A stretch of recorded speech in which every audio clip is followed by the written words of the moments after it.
Área del posgrado en física de la Universidad Autónoma Metropolitana. Esta tarde contamos con la participación del físico Luis Lorenzo Gutiérrez Martínez, que nos presentará la charla titulada Time Dependent Propulsion in Active Matter with Inertia. Todo esto bajo la dirección del doctor Mario Sandoval Espinosa. Adelante, Lorenzo, cuando quieras empezar. Hola, muy buenas tardes a todos. Bueno, gracias a Edith por la invitación para dar esta plática. Y bueno, yo me llamo Luis Lorenzo Gutiérrez Martínez y mi asesor es el doctor Mario Sandoval. En el día de hoy les voy a andar hablando de lo que yo he estado trabajando en el tiempo que llevo en la maestría. Para empezar, bueno, yo lo que he estudiado en estos momentos son partículas activas que se autopropulsan con velocidad de nado dependiente del tiempo y que tienen inercia. Bueno, para poder tratar de explicárselos, voy a seguir este trabajo con los puntos más importantes, que yo considero más importantes, que serían... disculpen. Bueno, que serían los siguientes. Para empezar, les voy a hacer algunas definiciones importantes para poder entender este tema. A continuación, lo que voy a hacer es presentarles algunos trabajos previos que se tienen, que ha hecho investigadores de todo el mundo y también que hemos hecho nosotros. Y vamos a presentar un modelo matemático para poder caracterizar nuestro sistema, del cual vamos a obtener una cantidad medible experimentalmente, el cual es el desplazamiento cuadrático medio. Y voy a presentar los resultados teóricos que obtuvimos, gracias a los cálculos que hemos hecho. Y en conclusión, voy a resumir todos estos resultados y lo que me faltaría por hacer. Y finalmente les hablaré de mi progreso en la maestría. Bueno, para empezar, quiero platicar lo que es materia activa.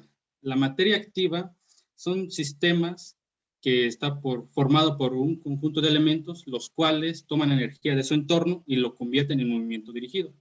Aquí yo les plasmo una imagen donde, como se puede ver, toma energía de su entorno, que se pinta como flechitas negras, está tomando energía de su entorno, y él la procesa y después la convierte en movimiento dirigido, se mueve. Bueno, este tipo de sistemas, por el hecho de que se mueven, se les asocia una fuerza de propulsión. Esta fuerza de propulsión es intrínseca y por eso este tipo de sistema se le considera fuera de equilibrio. Ahora, este tipo de sistemas se pueden encontrar tanto de manera biológica o artificiales, por ejemplo, los robots. Y bueno, para encontrar materia activa hay un buen de ejemplos. Vamos desde la escala macroscópica hasta la escala nanoscópica. Para empezar, en la escala macroscópica básicamente tenemos a todos los seres vivos. Todos los seres vivos se consideran materia activa. De allí pasamos a lo que es a la escala microscópica, en donde tenemos lo que son bacterias y otros organismos. Por ejemplo, aquí yo les muestro las fotos por ejemplo, de glóbulos rojos. Estos son glóbulos rojos que se notan aquí como círculos, y lo que se ven como puntitos son bacterias. Este es un sistema de materia activa a microescala. Y también se tiene a nanoescala. Por ejemplo, aquí yo les muestro una partícula Janus, escala nanométrica. Ahí se ve un poco la escala, que es de 20 nanómetros. Y bueno, para explicar, ¿qué es una partícula Janus? Una partícula Janus básicamente es una partícula recubierta a la mitad de su polo de un cierto material, que al ponerlo en un cierto medio hacen reacciones químicas y esta se autopropulsa. Y bueno, aquí lo que tenemos es que a escala microscópica y a escala nanoscópica, las fuerzas térmicas influyen en el comportamiento de la partícula.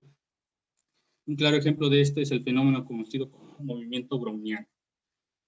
Y como recordemos que el movimiento browniano fue visto por primera vez por Robert Brown en 1827, donde él observó, bueno, él estaba haciendo un experimento viendo granos de polen que estaban sumergidos en agua estática. El agua estaba tranquila, pero lo que él observó es que esta partícula de polen se movía.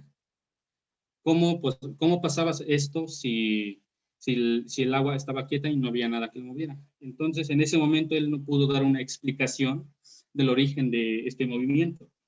Pero, tiempo después, Albert Einstein dio la teoría y demostró que el movimiento de la partícula browniana se debía a las colisiones que hacían las moléculas del medio sobre la partícula. ¿Okay?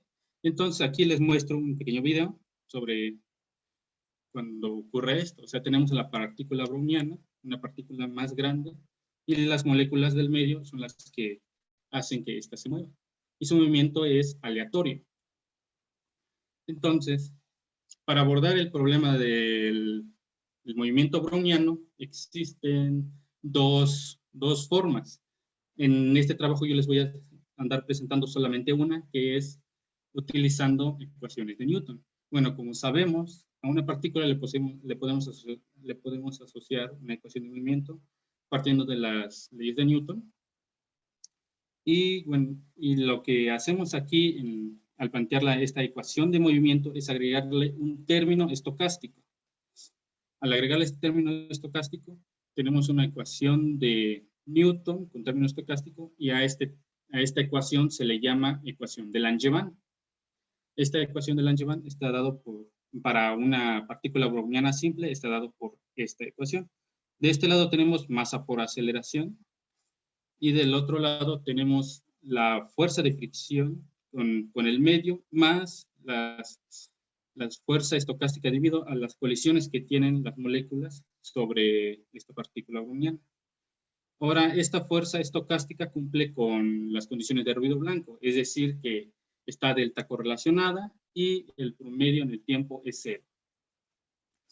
Y bueno, lo que se puede obtener por ejemplo, de la dinámica de una partícula browniana es el desplazamiento cuadrático medio, que es una cantidad medible,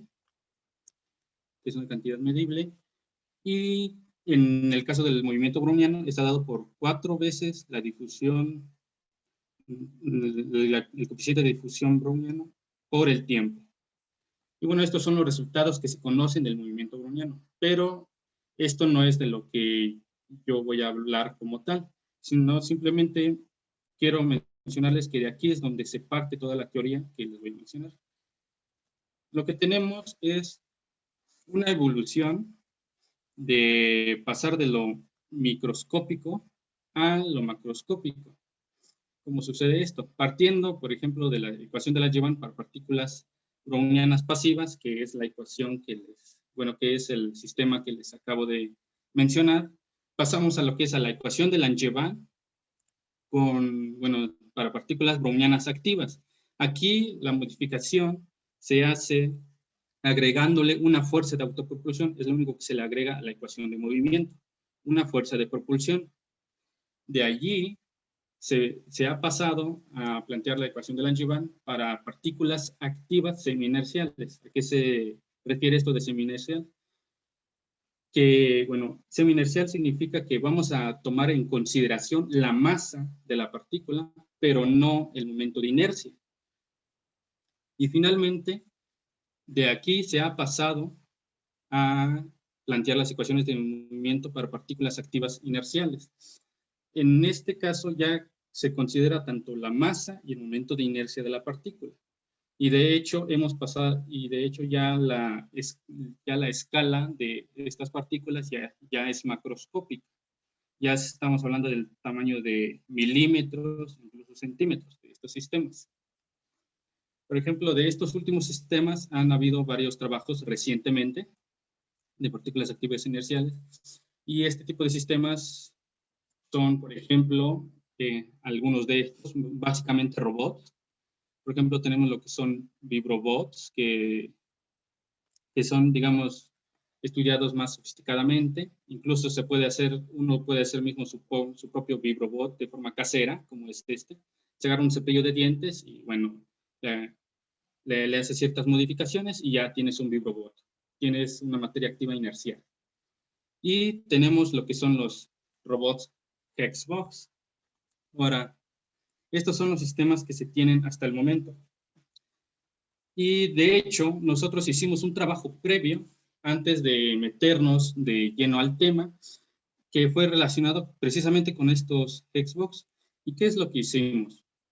Bueno, básicamente se hizo un trabajo teórico y se hizo un trabajo experimental de estos Hexbox.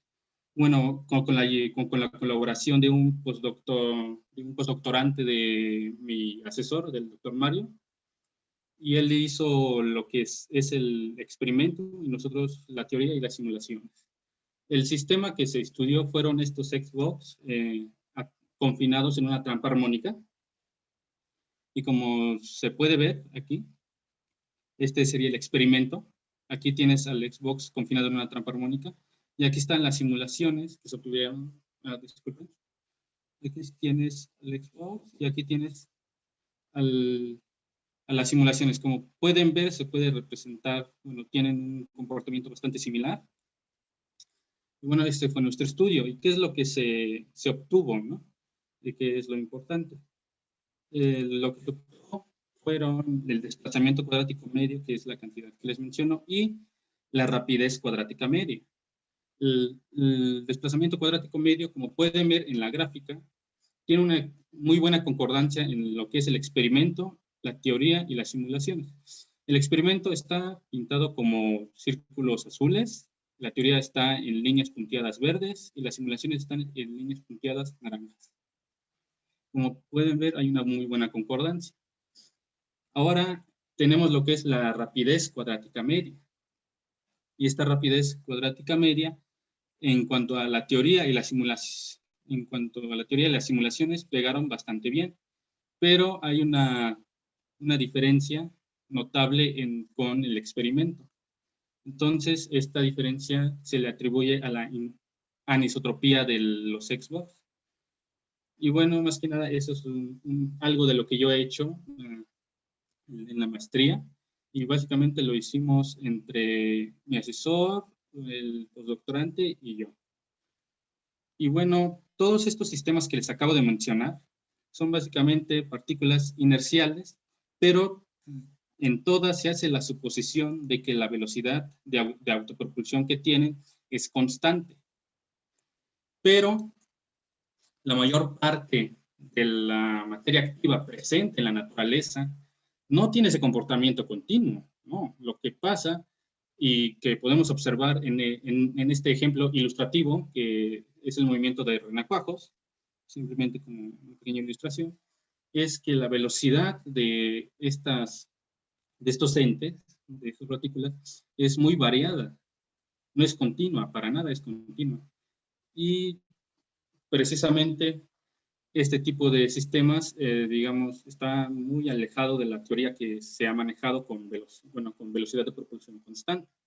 Entonces, en este trabajo lo que pensamos hacer es precisamente estudiar más o menos sistemas de este tipo. Obviamente, en el caso de los renacuajos es todavía más complejo, ya que tendríamos que sumarle su capacidad de tomar decisiones, ¿no? Pero, digamos, en una primera aproximación, este sería el estudio, este tipo de sistemas es lo que queremos estudiar. Y bueno, para poder estudiar sistemas de este tipo, nosotros planteamos un modelo matemático, que es el siguiente, donde, por ejemplo, pues, ya saben, como físicos, el renacuajo lo dibujamos mejor como una esfera. ¿Por qué? Porque es más tratable, ¿no? Ahora, ya que tenemos a la esfera, lo modelamos precisamente como una esfera de radio A. Esto va a estar, todo este sistema está en 2 dimensiones. El disco tiene una masa m y tiene un momento de inercia i. Entonces, y aparte, esta partícula activa inercial tiene una velocidad de nado dependiente del tiempo y tiene un vector de orientación que básicamente son los ojos del renacuajo, podríamos decir, pero en nuestro caso va a ser los ojos del disco, que es lo que dice para dónde se va a mover. Esto es lo que tenemos hasta el momento. Y ahora, ese vector de orientación, que serían los ojos, está dado por esta siguiente expresión, que como se puede ver, está en términos de un ángulo, que es este ángulo de orientación, es θ, y el cual es estocástico, es azaroso. Bueno, ya planteando esto, ya tenemos el sistema descrito, pero lo que nos falta es precisamente darle una forma a esta velocidad dependiente del tiempo. Entonces, lo que nosotros propusimos fue simularla como una función periódica. Entonces, nosotros tenemos que nuestra velocidad de autopropulsión sea igual a una constante por una función periódica cualquiera. Ese es digamos, lo importante de este trabajo. Quisimos hacerlo de la forma más general posible. Esta función periódica tiene periodo t y la aproximamos mediante la serie de Fourier. Y bueno, haciendo eso, nuestra velocidad de autopropulsión queda de la siguiente forma. Como pueden ver, está en términos de los coeficientes de Fourier. Como podemos ver, omega es igual a 2pi sobre el periodo, A0, AN y BN son los conocidos coeficientes de Fourier que se pueden calcular mediante estas integrales. Entonces, hasta el momento tenemos nuestra partícula activa inercial con una velocidad dependiente del tiempo y es de este tipo. Ahora lo que sigue es plantear precisamente las ecuaciones de movimiento, las ecuaciones de Langevin que corresponden a este sistema. Y tenemos dos ecuaciones de movimiento para la parte traslacional y dos ecuaciones de movimiento para la parte rotacional. Para empezar, aquí tenemos la ecuación de Langevin para la parte rotacional, donde tenemos masa por aceleración es igual a la fuerza de fricción con el medio, más la fuerza de autopropulsión, más una fuerza estocástica debido al medio. Y bueno, y cabe mencionar que esta fuerza estocástica ya no son las fuerzas térmicas que estaban presentes en el estudio del movimiento browniano. Estas ya no son esas, porque ya estamos a macroescala. Entonces, estas fuerzas estocásticas son debido a otro tipo de fuentes, podríamos decir. Por ejemplo, en el caso de los Xbox que nosotros estudiamos, ese ruido estocástico era debido a rugosidades que se implementaron en el sistema, y bueno, eso modelaba lo que sería el ruido estocástico, unas rugosidades.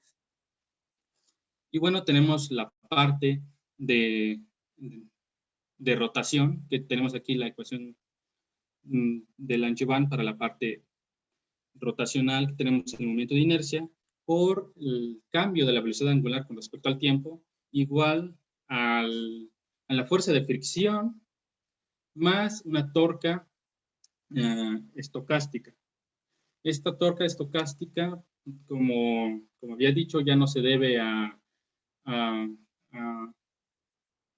fuentes térmicas, sino que ya tiene otro tipo de origen. Por ejemplo, en nuestro estudio de los Xbox, se tenía que esta torque estocástica se debía a cómo estaba construido el robot. Entonces, digamos, ya tiene otro tipo de explicaciones. Ahora, tenemos que RU es que está presente en la ecuación traslacional, es nuestro coeficiente de traslación. Y, por ejemplo, el R omega es el coeficiente de arrastre rotacional. La fuerza de nado, que es Fs, es igual al coeficiente de arrastre traslacional por la velocidad de propulsión que nosotros estamos proponiendo en la dirección del vector de orientación, es decir, los ojos del renacuajo, por ejemplo, ¿no? Sería eso, y omega de t es la velocidad angular pues de nuestro sistema, la velocidad angular. Y bueno, ¿qué sigue a continuación? Tenemos esto, entonces lo que faltaría es proponer cómo van a ser las fuerzas y torcas estocásticas. ¿Cómo van a ser estas fuerzas? Bueno, nosotros las modelamos como ruido blanco, es decir, el promedio en el tiempo es igual a 0 y están delta correlacionadas. Y como pueden ver, las correlaciones están dadas por una dt, que es el coeficiente de difusión traslacional, por el factor de arrastre traslacional al cuadrado. Igualmente tenemos aquí para las torcas estocásticas, tenemos la difusión, el coeficiente de difusión rotacional por el coeficiente de arrastre rotacional al cuadrado. Entonces, estas son las propiedades que cumplen las torcas y fuerzas estocásticas que están presentes en nuestro sistema.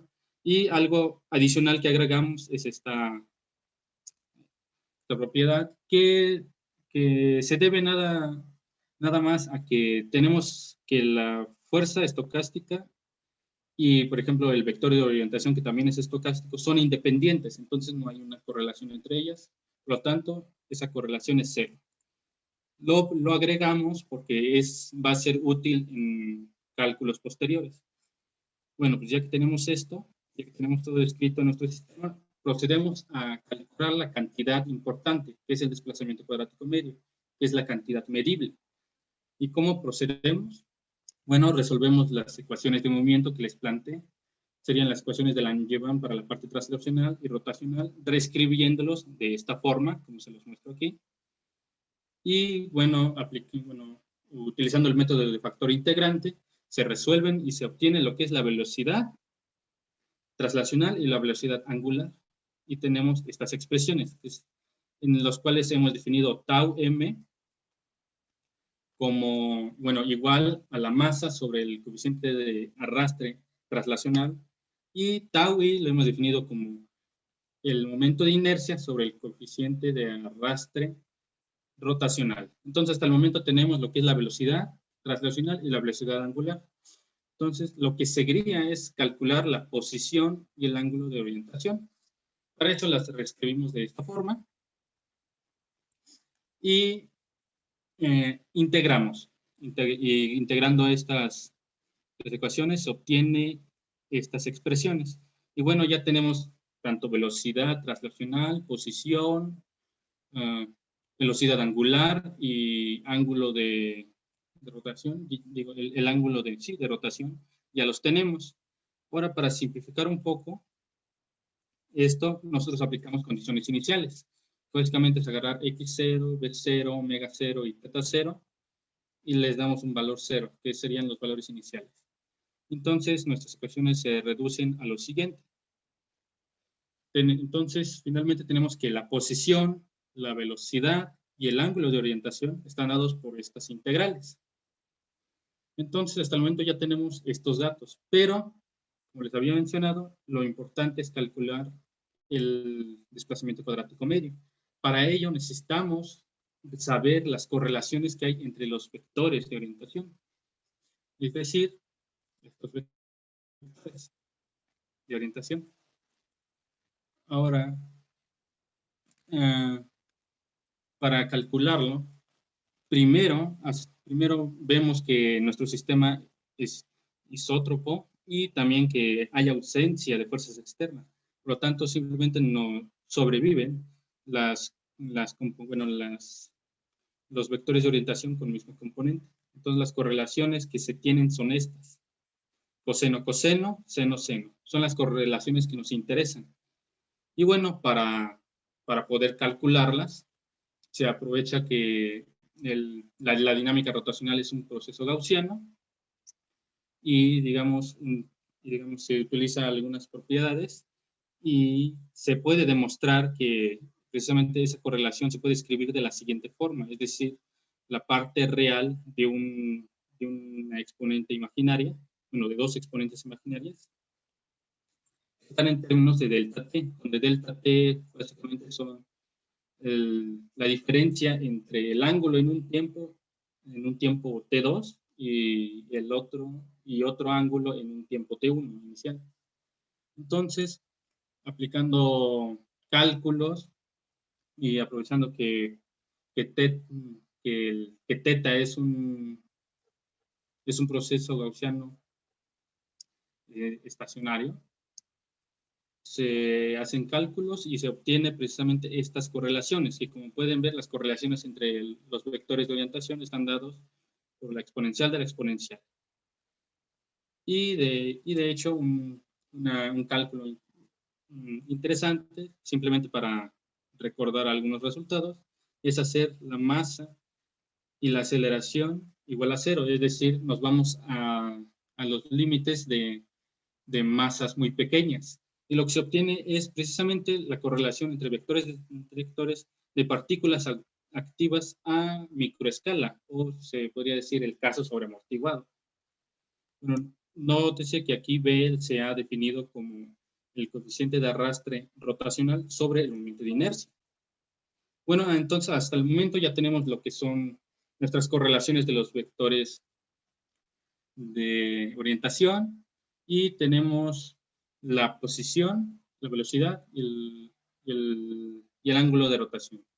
Ahora, con esto ya podemos calcular, ahora sí, lo que es el desplazamiento cuadrático medio. Lo que hacemos es, primero vamos a agarrar la expresión de la posición que les mencionaba anteriormente, y simplemente la desglosamos. Eso es lo que se encuentra aquí. Ahora, lo que se hace es sustituir nuestra velocidad de autopropulsión que propusimos anteriormente, que estaba en términos de los coeficientes de Fourier, y la sustituimos en la fuerza de autopropulsión, quedando de la siguiente forma.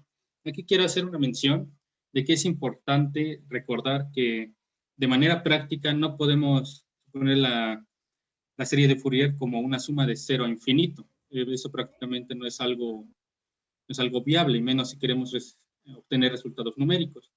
Entonces nosotros simplemente la cortamos a una suma parcial que va a ir de n1 hasta n mayúscula. Esta n mayúscula es dependiendo qué tan exacto quieres tus resultados.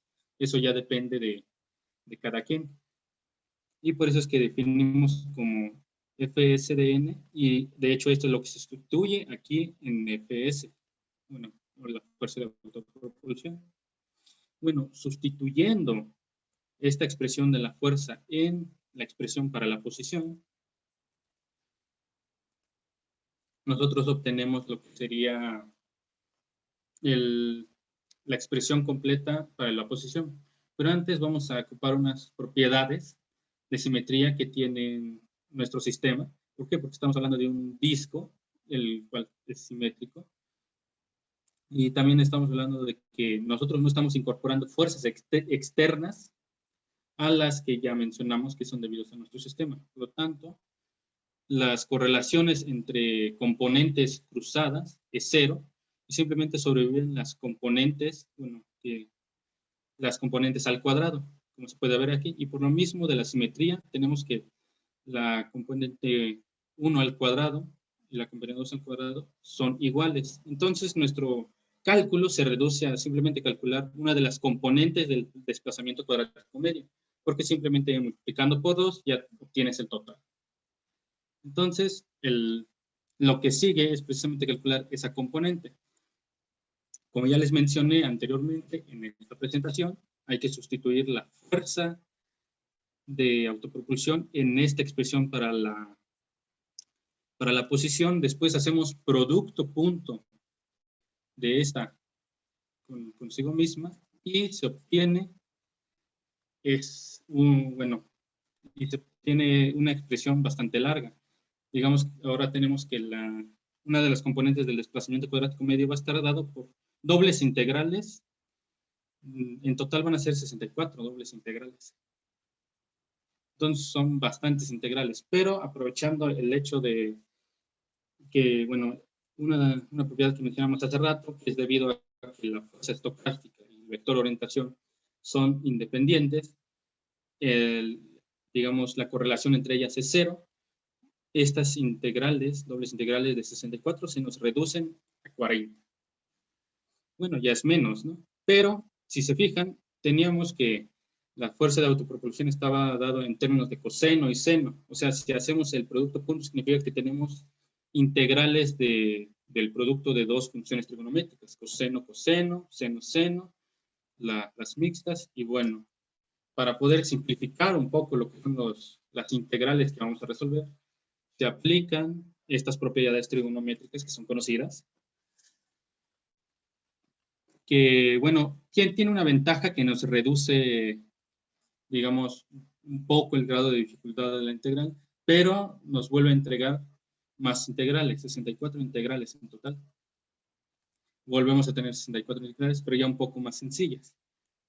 Entonces, digamos, volviendo a nuestra expresión de la componente del desplazamiento cuadrático medio, para no manejar tantas integrales, simplemente las llamamos de esta forma, donde estas primeras 4 integrales tienen, dentro de las dobles integrales, tienen lo que es la correlación entre las fuerzas estocásticas. Estas primeras 4 integrales, que de hecho ya son conocidas y ya se han resuelto. Eso no hay ningún problema. Pero digamos, el problema está en estas otras, en las otras 60 integrales restantes. Una disculpa, aquí puse 64, eran 60. Entonces, tenemos en esas dobles integrales se tienen correlaciones entre los vectores de orientación. O sea, EI.EJ, ¿no? En diferentes tiempos. Y bueno, de hecho, el reto en este trabajo es precisamente resolver ese tipo de integrales, porque no son solo dobles integrales, sino son sumatorias de integrales. ¿Cómo se los muestro aquí? Aquí simplemente agarré una de las 60 y tantas, 60 integrales, y este es el tipo de integrales que hay que resolver. Nótese aquí que tenemos un exponencial, tenemos un seno, que está en términos de n y n, que precisamente son las sumas, o sea, es una doble sumatoria. O sea, entre más grande sea tu n mayúscula, muchos más términos vas a tener.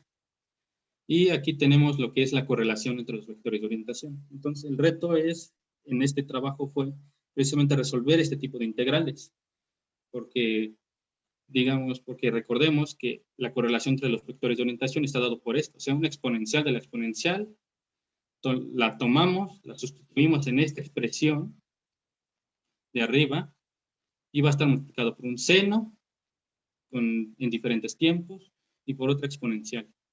Y aparte hay que lidiar con las dobles sumatorias. Bueno, sí, este es un trabajo bastante tedioso, pero al final sí lo pudimos lograr, utilizando propiedades de los números complejos, propiedades de las sumatorias, y también ocupando el hecho de que las sumas no son infinitas. Eso hace una gran ayuda. Y finalmente, utilizando el límite para tiempos muy largos, se obtiene la expresión para el desplazamiento cuadrático medio, que es este. O sea, si se fijaron, se redujo un cálculo bastante largo a esta sencilla expresión, precisamente haciendo las manipulaciones matemáticas necesarias y más que nada haciendo el límite a tiempos muy largos. Y bueno, este resultado del desplazamiento cuadrático medio está en términos de la función gamma incompleta generalizada, que se define de la siguiente forma, y también de AN. AN se define de la siguiente forma, que está dado por esta expresión, que es un número complejo, de hecho. Y también, si se fijan, todo está en términos de este número que es SR, es un número adimensional, que es la división entre dos tiempos, que es el tiempo tau i, que ya se los definí anteriormente, y tau r es igual a 1 sobre el coeficiente de difusión rotacional. Entonces, al final, ya tenemos lo que es nuestro desplazamiento cuadrático medio. Ahora, ¿qué es lo que sigue? Precisamente, como les acabo de mencionar, tenemos que la parte que esta parte que va multiplicada por los coeficientes de Fourier es un número complejo. Entonces hay que calcular la parte real de ese número complejo. ¿Para qué? Para que podamos precisamente obtener resultados numéricos. Digo, matemáticamente está bien, pero lo que a nosotros nos interesa es obtener resultados numéricos. Simplemente ocupamos propiedades de los números complejos, que es, por ejemplo, cómo sacar la parte real del producto de dos números complejos y la parte imaginaria de dos números complejos. Donde en nuestro caso ZA está definida por esta expresión 1 sobre SR elevado a la SR más este número complejo menos 1. Y ZB es la función gamma incompleta generalizada que les mencioné anteriormente. Y bueno, para sacar su parte real e imaginaria también hay que ocupar otras propiedades que corresponden a la función gamma, que son las siguientes. Aquí tenemos que la parte real de la función gamma incompleta generalizada va a estar dado por esta, donde Z gorrito es el complejo conjugado. Bueno, ya teniendo esto, se hacen los cálculos necesarios y se obtiene que la parte real de AN va a estar dado por esta expresión 1 sobre SR elevado a la SR menos 1 por CNRN menos SNIN, donde estos términos se definen en este cuadrito que les muestro. Entonces, CN va a estar dado por un coseno y, bueno, como pueden ver, son expresiones un poco largas, pero ya todos estos números o todas estas expresiones ya son números reales. Entonces, finalmente, ahora sí, ya tenemos el desplazamiento cuadrático medio para partículas activas, inerciales, con velocidad periódica, que está en términos de coeficiente de Fourier. Como pueden ver, pues queda esta expresión. Y bueno, este es nuestro resultado más general que tenemos. Y bueno, lo que hicimos a continuación fue simplemente hacer unos casos particulares, simplemente para, digamos, para ver la ventaja de contar con con este resultado. Y tenemos, por ejemplo, un caso que hicimos fue el de una velocidad tipo coseno. Modelamos nuestra velocidad de propulsión, o sea, la partícula activa va a tener esta velocidad de propulsión, U ser una constante por el coseno, W, ¿no? Donde W ya expliqué es 2pi sobre el periodo. Entonces, digamos, aquí les presento una gráfica que es la velocidad de propulsión contra el tiempo. Así es como se va a ir comportando, como una función coseno. Entonces, lo único que nosotros hacemos para obtener el desplazamiento cuadrático de este sistema es tomamos los coeficientes de Fourier que corresponden a una función coseno, las calculamos y obtenemos que A0 es igual a 0, A1 es igual a 1, AN para N mayores que 1 va a ser 0 y Bn es igual a 0. Y se obtiene esta expresión, el desplazamiento cuadrático medio para partículas activas, inerciales, con velocidad tipo coseno, va a estar dado por esta expresión. Como pueden ver, fue bastante rápido el obtener este desplazamiento cuadrático medio. Ahora vamos con otra función que puede ser interesante, es una velocidad de nado tipo onda cuadrada. ¿Por qué? Digamos, está el renacuajo, por ejemplo, viene con una cierta velocidad y se detiene. Vuelve a moverse y se vuelve a detener. Y esto de forma periódica. Yo creo que es un caso interesante. Bueno, y simplemente se calculan los coeficientes de Fourier y se obtiene que A0 es 1, AN es igual a 0 y Bn es igual a este término, que es de la forma más general, donde esta M,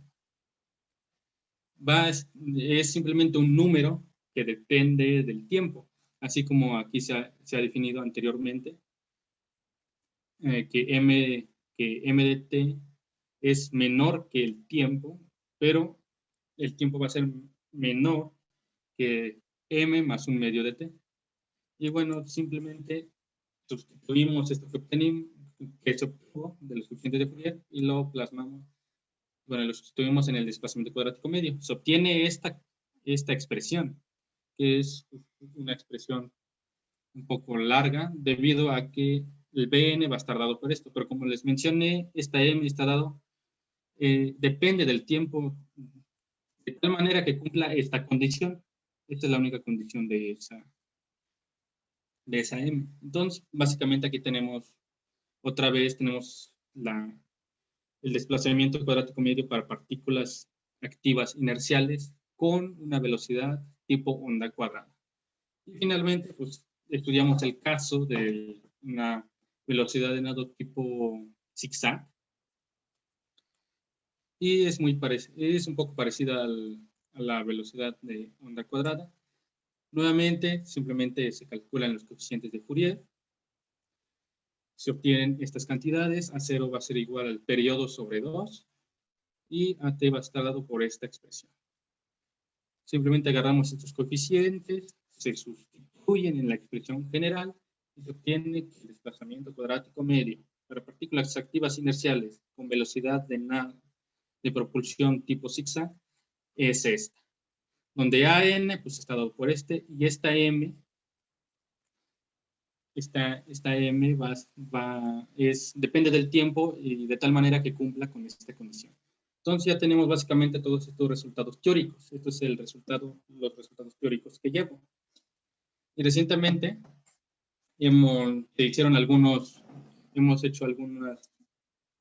simulaciones para poder compararlo con nuestros resultados teóricos. Primeramente, lo que se hizo fue ver la distribución. ¿Cómo es esto? Se hicieron 1000 realizaciones de partículas activas inerciales con velocidad recíproca. ¿A qué se refiere recíproca? Básicamente es una velocidad tipo coseno. Entonces, a 0.1 segundos, las partículas se distribuyen así como se está pintado en rojo. A 0.3 segundos es como está pintado en negro. Y a 1 segundo es como está pintado en azul. Entonces, como vemos, esta es, digamos, la distribución que tiene una de estas partículas. Una de estas partículas con velocidad de nado tipo coseno o recíproco. Entonces, es lo que se tiene actualmente. Entonces, algo interesante, algo que se nos hizo interesante fue, vamos a comparar este tipo de velocidad que depende del tiempo con las que ya conocíamos, con una velocidad de propulsión constante. Ese fue el siguiente paso, ¿no? Entonces, y los datos que se agarraron fue los correspondientes, por ejemplo, a un XBook, un robotcito de esos que les platiqué. ¿Por qué? Porque tiene un radio de 3 centímetros, o sea, ya estamos hablando de cosas macroscópicas. Y U0, que es la constante, va a estar dado por 0.3 metros sobre segundo. Y, digamos, esa es para la velocidad constante. Cuando una partícula activa inercial tiene una velocidad constante, esa va a ser U0 igual a 0.3 metros sobre segundo.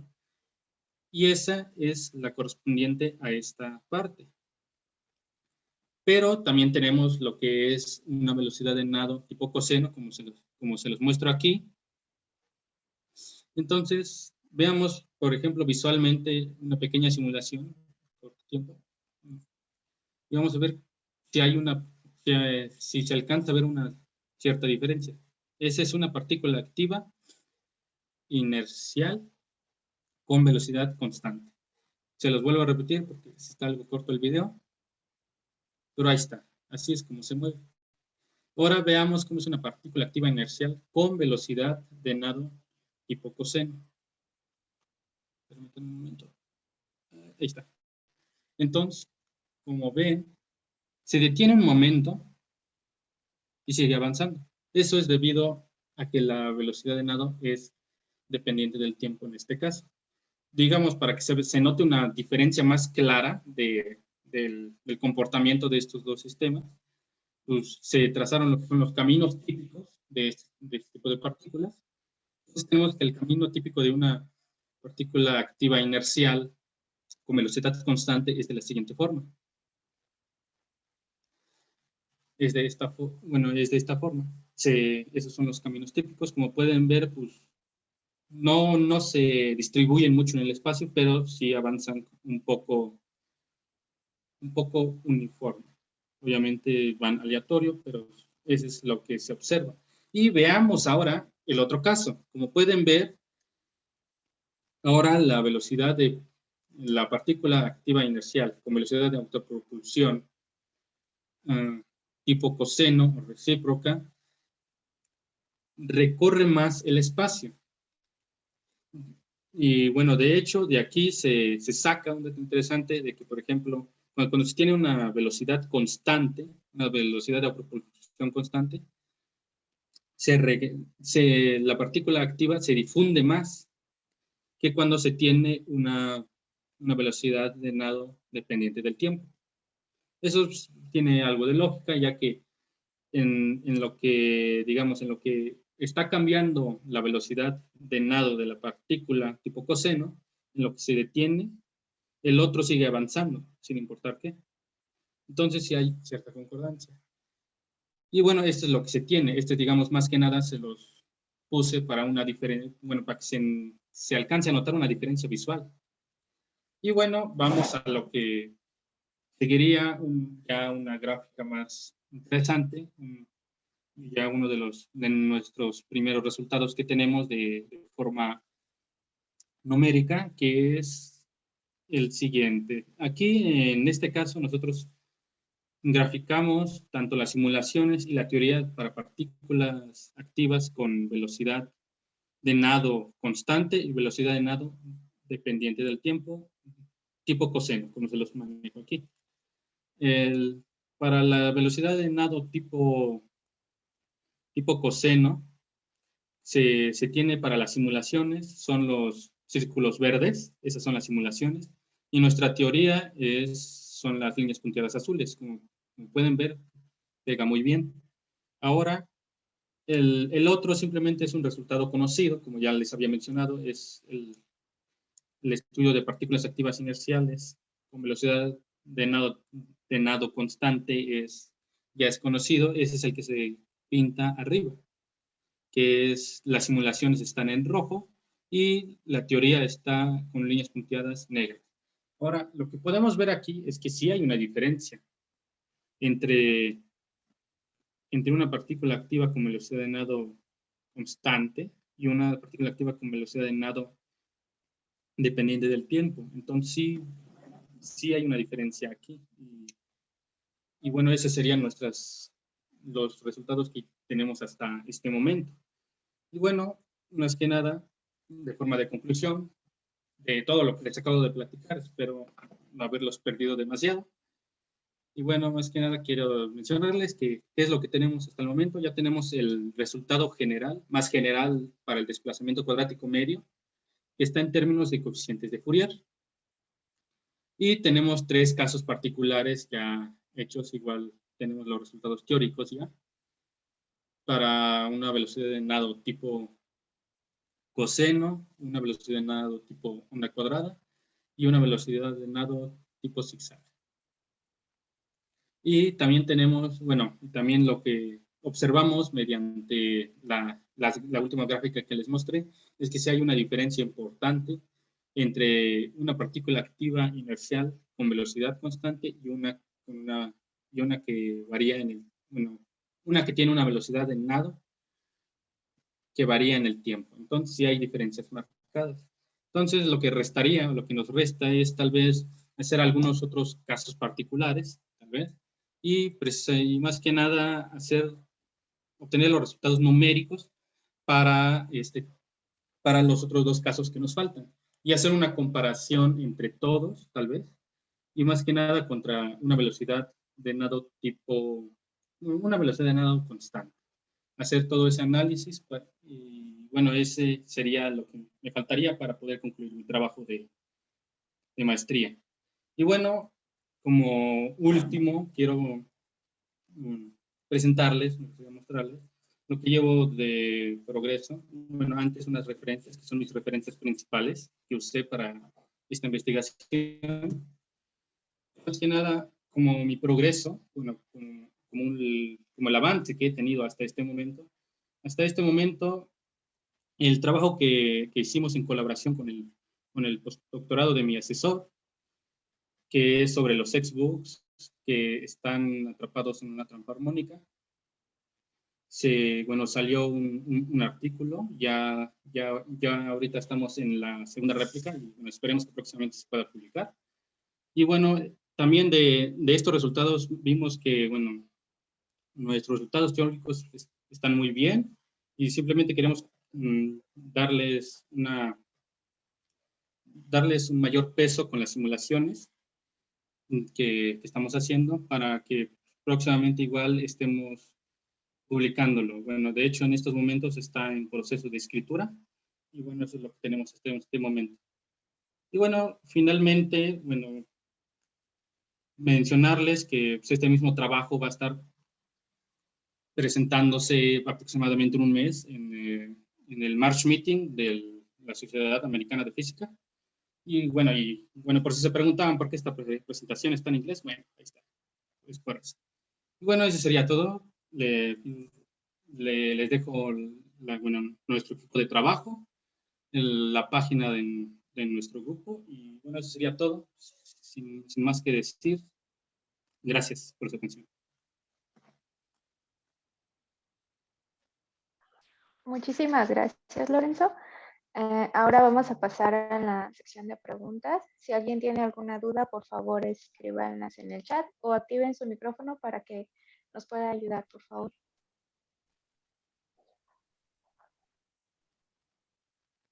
Ok, tenemos una de Jorge y nos pregunta, ¿cómo podrías modificar la teoría para capturar la subdifusión, que es clara, debido al tipo de velocidad de nado? ¿Cómo? ¿Cómo podrías modificar la teoría para capturar la subdifusión debido al tipo de velocidad de nado? Subdifusión. La verdad no entiendo muy bien la pregunta. ¿Me podría plantear el oyente? Ok, no sé si Jorge quiera activar su micrófono o volver a escribir la pregunta para que Lorenzo nos pueda ayudar. Subdifusión. ¿O a qué se refiere con subdifusión? Esa es la parte que la verdad no conozco.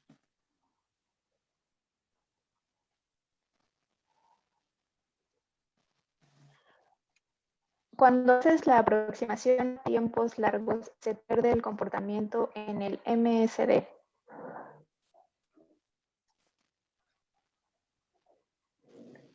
Bueno, a ver. ¿Cómo la subdifusión?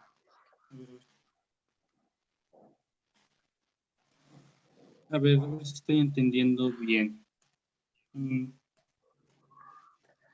¿Cómo se modifica la teoría que se tenía por ejemplo, del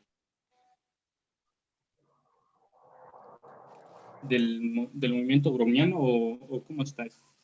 Es que no entiendo bien la pregunta. Dice que si pones tu gráfica que compara tus resultados teóricos con simulación. Ah, ok. Estos, ¿no?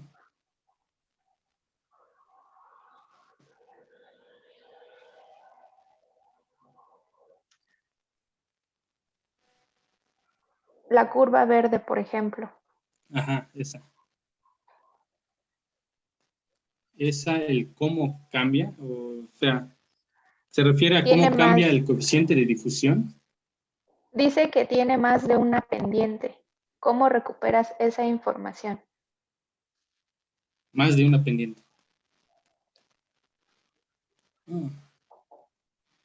¿Cómo recuperarla de...?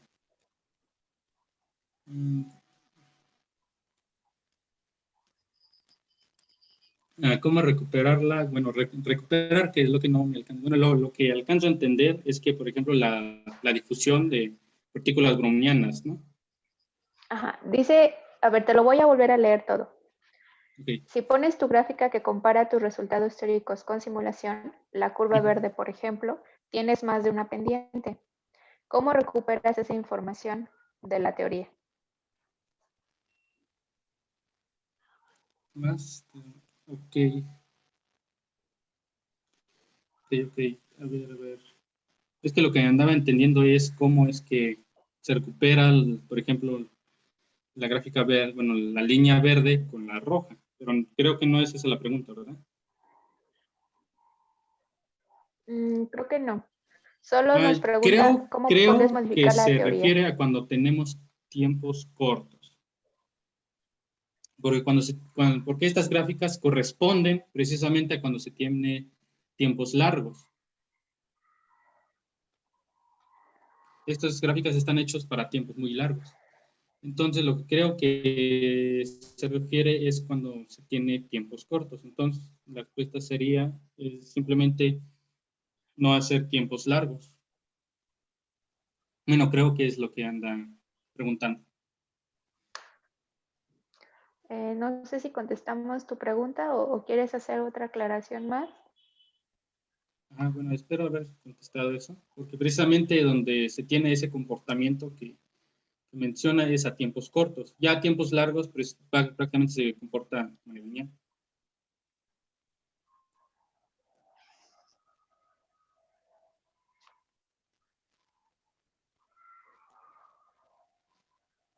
Ajá. ¿Cómo recuperas tiempos cortos? Pregunta. Tiempos cortos. La verdad, no hemos estudiado esa parte. Todo lo que hemos hecho, se ha hecho hasta ahora, simplemente es para tiempos largos. Entonces, la verdad no sabría cómo recuperar eso. Bueno, por lo menos por el momento no sabía cómo recuperarlo.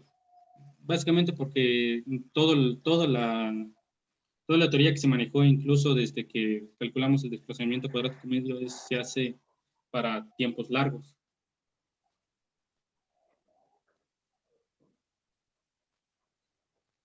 Ok, muchas gracias, Lorenzo. ¿Alguien más tiene algún otro comentario, pregunta, duda? Sí, yo sí. No alcancé a ver tu ecuación donde, bueno, más bien no le puse suficiente atención, donde pones tu expresión final antes de que hagas los casos particulares. ¿La relación es lineal con el tiempo? Sí. Ok, entonces ahí se supone que tendrías difusión normal, ¿no? O sea, ni superdifusión ni subdifusión. Exacto. O sea, tampoco difusión anómala. Ahora, mi pregunta sería, ya en el final, justo en la gráfica que tenías, pones la escala de tiempo que manejaste para las simulaciones. Ahí mero, ajá. ¿La cortaste más, o bueno, hicieron las simulaciones, no la cortaste, hicieron las simulaciones hasta que como 10 a la 3 más o menos? Ajá, más o menos. ¿Han considerado como extender un poquito ese rango para llegar a tiempos mucho más largos? Porque sí, yo sí recuerdo, en el tenor de la pregunta del compañero, que para obtener tus ecuaciones tomaste justamente una aproximación para tiempos largos. De hecho, pusiste por ahí en tus diapositivas t tendiendo a infinito, ¿no? Entonces, no sé si para tiempos más grandes tu curva se empiece a torcer un poco más, ¿no? En la simulación me refiero. Claro, en la teoría se va a mantener, pero en la simulación se empieza a torcer un poco más para tener un tipo de subdifusión, o sea, que la relación con el tiempo en el exponente ya no sea como 1, sino menor que 1. O sea, no sé, considerando algo así como 10 a la 5. No sé si lo han planteado de algún modo. Okay. O lo han considerado, mejor dicho. No, eso no se ha considerado. Pero, digamos, si quisiera ver eso, ya, digamos, porque hasta donde sabemos, este comportamiento es lineal, o sea, no hay como mencionas, ningún cambio. Pero, digamos, si se quisiera ver ese tipo de cosas, yo creo que sí por ejemplo, si nos regresamos a todas las ecuaciones, sí nos tendríamos que quedar con todos los términos que yo me eliminé, digamos, haciendo tiempos largos. O sea, quedándome con todos estos términos, tal vez se podría ver algo diferente. Pero digamos, en esta aproximación, bueno, en la aproximación a tiempos largos, hasta el momento, no. Yo diría que la respuesta es no, pero pues, estaría bien revisarlo para tiempos mucho más largos. Sí, Diego, yo nada más me refería justo en la simulación para ver porque luego se empiezan a torcer y muchas veces, bueno, en algunos artículos, sobre todo la gente que hace experimentos, lo que llegan a ver o reportan a veces es difusión normal o difusión anómala, pero porque no le dejan correr como el suficiente tiempo. ¿no? Pero en realidad es un comportamiento transitorio, ¿no? O sea, es la interfaz, digamos, entre la difusión normal y la difusión o subdifusión en este caso. Pero digo, la ecuación entiendo que lo consideraste para tiempos largos, pues sí lo vi en tus diapositivas, pero más bien me refería como a la la simulación. simulación. Sí. Ajá, ya No, propiamente. pues de Bueno, hecho, pero no lo han considerado, ¿no? Se quedaron hasta este orden más o menos, ¿no? no, ahorita que lo mencionas, creo que, bueno, mi asesor sí checó para tiempos mucho más largos y todo se comporta lineal. Ah, perfecto. Ya, no, está bien, nada más era como mi duda, porque a veces sí, yo he visto que se llegan a torcer las curvitas, y entonces el rango de validez, no porque estén mal tus ecuaciones, claro, sino más bien el rango de validez como que cambió un poquito, ¿no?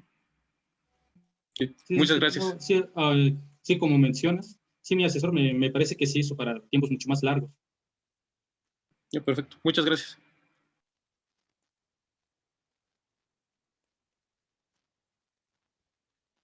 ¿Alguien más tiene alguna otra pregunta? Sí, ¿Comentario? yo sí tengo una pregunta. Una pregunta, bebé. Es Adelante. respecto a las constantes que definiste al inicio, después de plantear las ecuaciones de Langevin, las tau en específico. Ah, Esas, ¿qué significado? Ya te pasaste. sí. Esas, ¿qué significado le darías? Porque bueno, yo estaba pensando que quizás tenía que ver con el lapso de tiempo que le tomaba a tu partícula en cambiar de dirección. Pero cuando muestras las gráficas en donde mapeas el movimiento, tanto cuando tiene una velocidad constante como una velocidad cosenoidal, pues pareciera ser que se mantiene, ¿no? Y de hecho aquí las defines como constantes, ¿no? Y esas R's sub U y sub omega, supongo que tienen que ver con las características del medio, ¿no? Entonces, independientemente de si es a lo mejor un medio más viscoso o en algún medio en el que le cueste más trabajo moverse la partícula, si tú le pones una velocidad constante o una velocidad cosenoidal, esa tau se mantiene, ¿no? Entonces, al final del día, entonces, ¿qué significa ese tiempo? Porque tienen dimensiones de tiempo, ¿no? Sí, tienen dimensión de tiempo. Entonces, pues básicamente esa sería la pregunta. ¿Qué significado le das? ¿O cómo lo podemos interpretar? Bueno, la verdad, estos tiempos no le tenemos un significado como tal, por ejemplo, como lo es la tau R, con lo que mencioné en algún momento. Aquí está. La tau R sí es, por ejemplo, el tiempo de reorientación, el tiempo que tarda en reorientarse. Ese sí tiene un significado físico. Sin embargo, las tau M y la tau E que tienen que ver con la inercia, la verdad no tiene como que una explicación física de qué tipo de tiempo es. Ok, bueno, y ahora que mencionas el otro tiempo en el que sí marcas una orientación, se vendría siendo el tiempo que tarda en reorientarse, entonces sigue como una dirección preferencial. ¿O? No, de hecho no sigue una dirección preferencial, sino que por lo mismo de que es aleatorio, se reorienta pues, a un cierto periodo de tiempo, un corto periodo de tiempo. Ese es el tau R. Y eso está muy relacionado con la difusión, que tanto se difunde. ¿Estás de acuerdo que si entre más se difunde, menos agarra otra orientación? Sí. Y entre más se difunde, bueno, pues es una relación, digamos, inversa. Y básicamente esa es pero no es como que tenga una dirección preferencial. Bueno, en el momento sí, porque es una partícula activa. En un cierto periodo de tiempo, muy corto, sí, pero bueno, por eso se le dice, bueno, se le llama la tau R, el tiempo de reorientación, que básicamente es un tiempo muy pequeño. Ok, gracias. Y otra pregunta. Hay una N mayúscula que antes de encontrar tus resultados mencionabas que esa N la elegían de acorde a qué tan precisos querías tus resultados. Hubo una parte en la que me perdí porque tuve problemas aquí con mi computadora y no te escuché bien. A lo mejor lo dijiste ahí, pero ¿a qué N elegiste tú? ¿O qué criterio usas para saber qué N poner? ¿O hasta dónde cortar Ok. Sí, eso digamos no es tan complicado. Bueno, aquí ya no lo agregué, pero por ejemplo, básicamente es que tanto se ajusta a esta función. O sea, agarras, por ejemplo, Para este caso, básicamente no necesitas ninguna n, porque nada más necesitas la primera, que es 1, porque es simplemente una función coseno. Pero, por ejemplo, para una función cuadrada sí necesitas muchas n's, por ejemplo, para que se reproduzca. Por ejemplo, bueno, aquí te digo que no tengo las funciones, pero digamos ya se ve bien, ya lo reproduce bien con n igual a 40, por ejemplo. Y en el caso del zigzag, con 10, bueno, con n igual a 10 ya es más que suficiente para reproducir bastante bien esta velocidad. Entonces, dependiendo de la función que uses, digamos, si como en el caso del seno, aquí no necesitas hacer ninguna suma, pues ya está fácil, ¿no? En el caso de la velocidad de onda cuadrada, necesitas n igual a 40, por ejemplo. Y aquí te digo que necesitas con n igual a 10 es más que suficiente. Y te digo, es dependiendo de la función que quieras estudiar. En eso te basas básicamente en cómo primero graficas tu velocidad contra tiempo y de allí vas ajustando los coeficientes que tanto necesitas para que se pueda reproducir. Eso sería. Ok. Depende de la función que quieras. Sí, ya te caché. Es que sí, ahí me había perdido, pero bueno, gracias. Ya sería todo.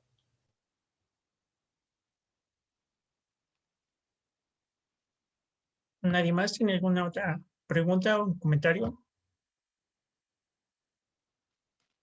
Me parece que no. Muchas gracias, Lorenzo, por tu seminario. Fue muy interesante. Damos las gracias por haber aceptado la invitación y felicidades. Gracias.